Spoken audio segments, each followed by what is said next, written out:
السلام علیکم قدرمنو خویندو ورونو، خدای دې وکړي چې ټول روغ جوړ او د صحت په جامو کې پټ اوسئ.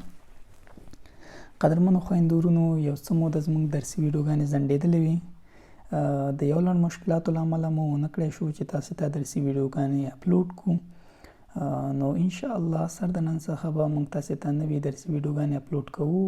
نو هیله ده چې تاسو د هرې درسي ویډیو تر اخره پورې له موږ سره پاتې شئ، ویډیو وګورئ، څه ترې زده کړئ.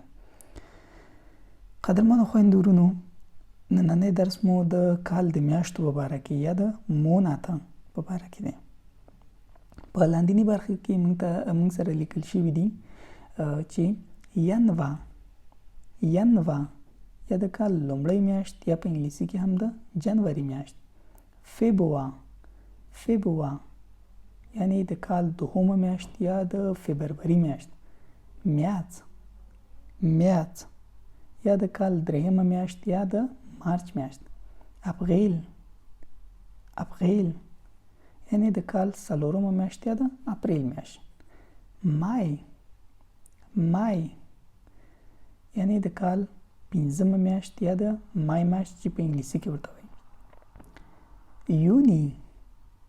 یوني یعنی د کال شپږمه میاشت یا په انګلیسي کې هم د جون میاشت، یولی یعنی د کال اوومه میاشت یا د جولای میاشت، اوګوست یعنی د کال اتمه میاشت یا هم په انګلیسي کې موږ تاسو وایو چې د اګست میاشت، سپتمبر یا د سپتمبر میاشت یا د کال لسمه میاشت، په بخښنې سره نهمه میاشت، اکتوبر یعنی د کال لسمه میاشت یا هم د اکتوبر میاشت، نوومبر یعنی د کال یولسمه میاشت یا د نومبر میاشت چې په انګلیسي کې موږ تاسو وایو، ډسمبر یعنی د کال اخري میاشت یا دولسمه میاشت یا په انګلیسي کې موږ تاسو وایو چې د ډسمبر میاشت، اپریل یعنی په اپریل کې.